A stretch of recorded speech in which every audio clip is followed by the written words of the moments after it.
Nobody saw Sam Kinison's death coming, at least not the way it happened. Most people assumed he'd succumb to substance abuse, but Kinison said that was under control. Things actually looked good for Kinison leading up to his death. He just got married days earlier, and he was experiencing a career resurgence. Then, an intoxicated teenage driver in a pickup truck came along. Today, we're going to recount the final hours of Sam Kinison's life. But before we get started, be sure to subscribe to the Weird History channel and let us know in the comments below what other famous comic stories you would like to hear about. All right, now back to the evening of April 10th, 1992. Sam Kinison must have felt like a new man as he opened up his white 1989 Pontiac Trans Am northbound on Interstate 15, speeding through Barstow, California. He had just returned from a 5-day Hawaiian honeymoon with his new wife, Malika Suiri. He proudly bragged to his friends in the press that he was clean and sober for the last year or so, and Hollywood film studios were returning his calls again after critics praised Kinison's recent television appearances, including his co-hosting gig on Fox's New Year's Eve Live. And if his film career was improving, his stand-up career was almost back to its late 80s glory. As a matter of fact, the reason why Kinison was on this road trip was because he was on his way to headline a stand-up gig. But you have to remember, while time favors Kinison's legacy, the reality is that not too long before his death, his career as an A-list comedian was over. Kinison's career catapulted in the span of 5 years. From his national television debut on HBO's career-making Young Comedians special in 1985, to legendary guest spots for Late Night and The Tonight Show, 3 LPs, 2 were certified gold, recurring appearances on Saturday Night Live, and theater-sized concerts that paid him up to $50,000 per set. Yet with all that success, he crashed and burned hard thanks to marathon drug-fueled binges which turned Kinison into kind of a jerk. As much as they loved him, fellow comedians like Mark Maron and Joe Rogan have mentioned how miserable it was to be around Kinison during those peak powder years. Ultimately, it was Kinison's substance abuse that pushed Hollywood away. Eventually, United Artists withdrew their offer for Kinison to star in what would be his first leading role. Fans walked out on his barely intelligible stand-up sets, where at times he had to run backstage to revive himself by sucking on oxygen tanks. And in 1990, his third album tanked. HBO and MTV cut ties. Spurned by desperation, Kinison clawed his way back. By early 1992, he said he was clean. Kinison was in negotiations for a 2-picture deal with New Line Cinema, and the paychecks for his stand-up shows were back in the 5-figure range. This headlining weekend at the Riverside Resort and Casino in Laughlin he was driving towards was a sign of big things on the horizon. It felt like Sam Kinison was on a comeback. At approximately 7:30 p.m., Kinison was zipping eastbound on Interstate 40 along the Mojave Desert National Preserve, about 50 or 60 miles away from Laughlin, and he was making great time. At this pace, Kinison, along with his new wife, who was riding shotgun in his Trans Am, and his brother Bill, along with fellow comedian Carl LeBove, who were trailing behind the newlyweds in a van, were expected to make Laughlin by 8:30. Troy Pearson was about an hour into a road trip of his own. While Kinison was zipping eastbound on Interstate 40, Pearson, the 17-year-old Bonanza High School senior, was about 40 miles into his 230-plus drive to Palm Springs. Pearson was headed to his senior spring break vacation.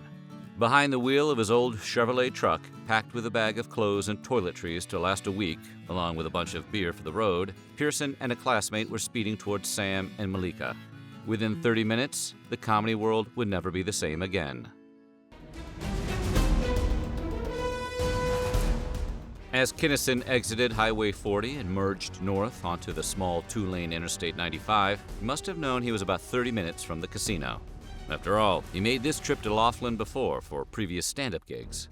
While Kinison was navigating the 40 to 95 off-ramp, Pearson and his buddy had just sped past the Nevada-California border. According to witnesses, Pearson was driving well over the speed limit and merging into the oncoming traffic lane to pass slower vehicles. And that's when Kinison and Pearson came face to face near Needles, California, about 3.5 miles north of the 40 to 95 interchange. The sun had just set and visibility was limited. As Pearson barreled southbound on the narrow 2-lane desert road, He swerved one last time into Kinison's northbound lane in an attempt to bypass the car in front of him and dart back into his own lane. Kinison saw the pickup headlights rushing towards him. He slowed down the Trans Am between 15 and 25 miles per hour to give Pearson more runway to complete his maneuver, but it wasn't enough. The full-sized Chevy truck slammed directly into Kinison's car at 70 miles per hour, creating a crash impact of 95 miles per hour. Not wearing his seatbelt, Kinison was thrown headfirst into his car's windshield. Immediately after impact, Kinison's body broke off his steering wheel, ricocheted off the windshield, and landed in between his car's two front seats. Malika, who also wasn't wearing a seatbelt, was laid up next to him. She was knocked unconscious, but breathing. Sam's brother and manager Bill, along with his longtime friend Carl Lebov, who were in the van behind Kinison and witnessed the collision, pulled over immediately and rushed towards the mangled vehicles. As Lebov ran towards the Trans Am to tend to the Kinisons, Bill looked around and surveyed the scene. Steam emitted from the vehicle's engines, and fluids pooled up along the highway asphalt. Witnesses say Pearson exited the cab of his truck, and the first thing he said was, "God, look at my truck." Lebov, who had been Kinison's opening act for years, found Kinison responsive, but groggy. Lebov was stunned when it seemed his friend was going to pull through. With only a small 2-inch cut visible over his left eyebrow and a bloody lip, Kinison lifted himself out of his car's wreckage. Lebov, who thought that Kinison's injuries were more serious, begged him to lay down on the side of the road and wait for an ambulance, which was already on its way. As his wife remained unconscious in the Trans Am's passenger seat, Kinison finally followed Lebov's advice and laid down on the gravelly shoulder of the road, propped up in his friend's arms. Meanwhile, a small crowd of drivers who pulled over to help noticed beer cans all over the crash site. Bill also discovered beer cans in the cab of Pearson's truck. It was about this time that Lebov said Kinison started talking towards the sky. He said that Kinison was clear, coherent, and softly said, "I don't want to die. I don't want to die." Then Kinison paused, as if he was listening to the person he was talking to. "But why?" Kinison asked, followed by another pause. Then he said, Okay. As Lebov held Kinison's head in his hands, he recalls that his last okay was soft, almost like a whisper. Then, at 8:31 p.m., as paramedics were rushing to the scene, Kinison's body relaxed, and he took his last breath. At 38 years old, the former Pentecostal tent preacher's final conversation was with God. Ironic, considering how the comedian railed against religion for the entirety of his career. Although he had already passed, the first ambulance on the scene rushed Kinison to the Colorado River Medical Center in Needles, about 6 miles from the crash site. While mouth-to-mouth resuscitation was performed on Kinison at the crash site and on the way to the hospital, the comedian's passing was pronounced at 8:31 p.m. Malika, who was taken to the same hospital in a separate ambulance, was able to leave 2 days later, but Kinison's body stayed behind for an autopsy, and Lebov was correct. Although Kinison looked okay immediately after the crash, his body had sustained incredible internal trauma. Deputy Coroner Gabriel Morales said that the comedian suffered multiple traumatic injuries to the chest cavity. Troy Pearson, who sustained moderate injuries in the crash, didn't have much of a trial, but that's only because he was a minor.